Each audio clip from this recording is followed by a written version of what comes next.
going to take your photo. Hi, good morning.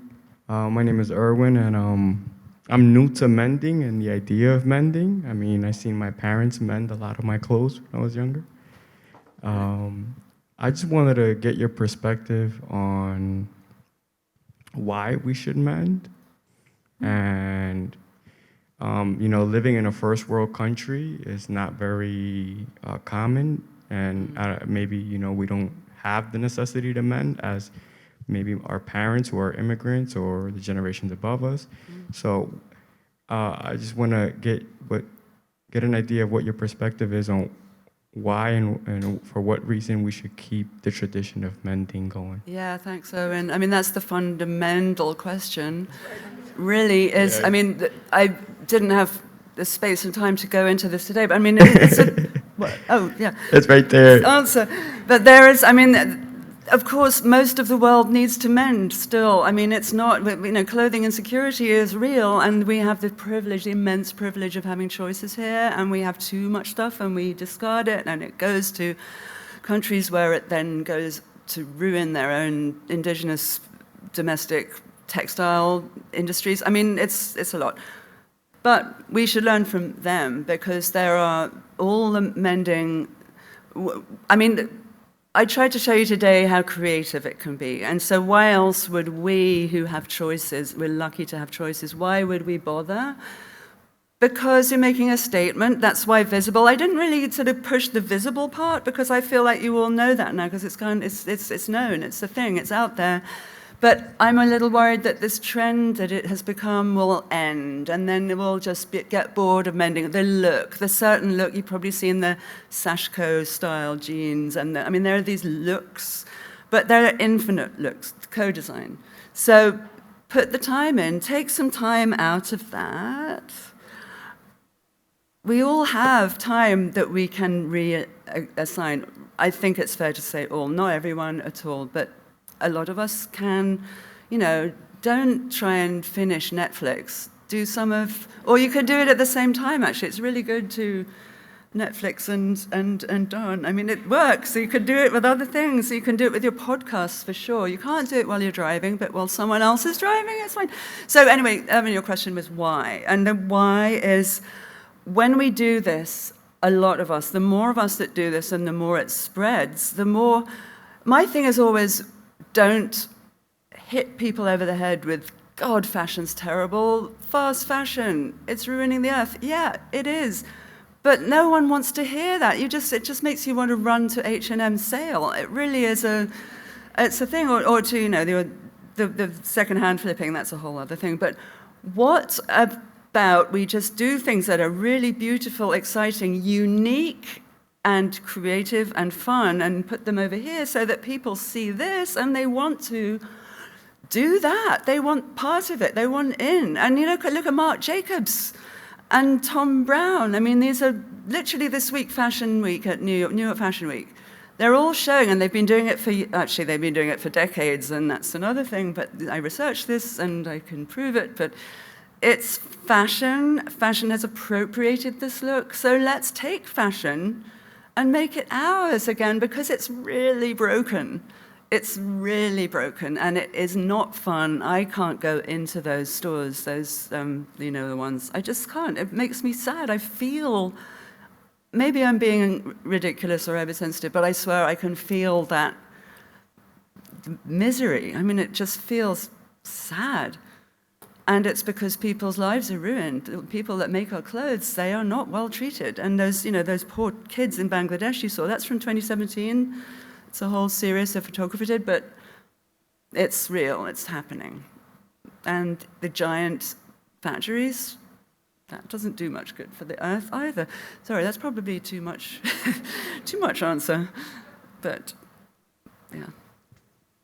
Do you need to take... Oh, hi. Hi. Yeah. My name is Zisi. I just want to add to that answer and then ask a question. Just based on what you were saying before, which I really appreciated, mending kind of gives you a respect for what you already own, and it helps in your decision-making when you're purchasing, that you buy things that have value, and you have value in what you possess. And it's less of that disposable mindset, which can be really detrimental, which, Kate, I don't want to misquote you, but I feel like you were kind of adding that point. And it says respect right up there, which I really appreciated. My question for you is, what is your take on secondhand fashion? You mentioned it a few times, and not positively, it seems, so I'm really curious to hear. Zizi, you said, right? Yeah. Great name. Yeah, no, it's really complicated now. So I had a website, it's still there, you can see it. It's a sort of ghost of itself called Refashioner, which is trading the stuff from the back of your closet, the good stuff you didn't want to get rid of but you weren't wearing. This is so familiar now, but this was over 10 years ago it launched, and it was like one of the first. And I believe in that. I so believe in that. I've done nothing but secondhand my whole life. No exaggeration. And I believe in that. I believe in passing it on. But what happened recently, and there are lots of data on this, and it's all happening, accelerating enormously by things like Refashioner, but Refashioner done by people who are good at business. And that is getting huge. You know them all. I don't need to name, Real and Poshmark and all the churn happens now because the kids, and no offense to kids, bless you, I think it's brilliant to make a sort of curated selection and to pass it on and to do it with thought and with care. But what's not so good is when the second-hand market that exists enables more buying from the primary market, and there's sort of churning of the bad stuff. So the thing is, I do thrift and I vintage and I do everything in between, and I find that I'm not just saying I know how it is with thrifting. It's harder now because the stuff you get in thrift is. We haven't made any new vintage for 25 years. And so secondhand is hugely important in this whole ecosystem, and I mean ecosystem. It's not circular. That's absolutely not really happening. That's a big old, not lie, but propaganda story. But secondhand is built into everything that we should do, and we should certainly keep it circulating. I love swaps. And especially, I know a really good one.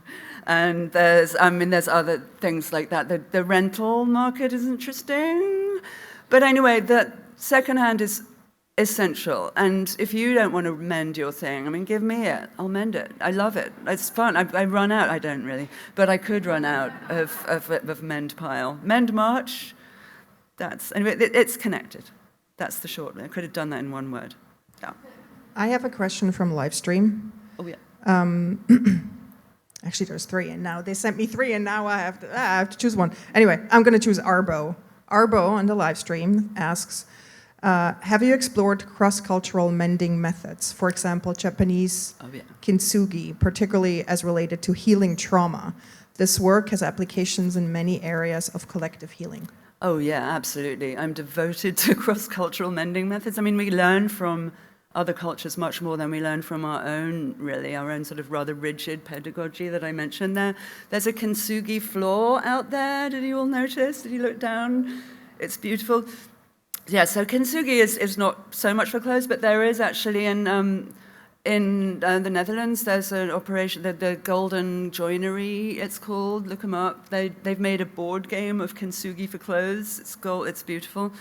Anyway, yes, Bora is very, very inspiring to a lot of people, but Bora we cannot do. We shouldn't be careful of cultural appropriation, and this is always a thing when you do use someone else's method, acknowledge it, learn from it, give back. There's all sorts. They're from the DRC textiles, we now call it that. The name's flown out of my head, it will come back, but Kantha, the India technique, Bora, and I mentioned the jeans thing that everyone is doing. Everyone is mad for the Bora, and thank you, Sashka. I use this word many times a day. Anyway, Sashka, which is a pattern stitching using little grain of rice, white usually on indigo stitching in patterns, and it's really complicated. And it's really deep, and it goes through and through and through many other cultures. And yeah, we should totally research those and then acknowledge them and bring the world into this. It's a really great question. Thank you. Okay, we have one more question. Who thinks they have the final question? Yeah, there's confidence over there. Thank you. Hi, Kate. My name is Allie. I wanted to ask. It strikes me that a visible mend is like a scar. It has a story. Can you speak to, I don't know, the connection that you've made just being in the world wearing a garment that invites conversation? And what is your favorite vintage store in New York City? Wow, that one is. I'll go to the scar part first because that's easier. Yeah, no, I love that. I'm glad you mentioned scars. I don't think I did. And yeah, everything. I mean, we're talking about touch, and we touch, and I, said how our touch erodes our clothes, and the scars I find very beautiful. And so what I do, here's another one that I didn't. Scar is very scar-like, actually, and there are all sorts of ways to mend and emphasize the damage so that you are commemorating your use and your wear. And the scar is very human, isn't it? And we're talking about touch. Touch is, we've broken the world. Mending is a metaphor. It's so obvious. I never said it today, but I should have started with it. Mending is a big word, I always say.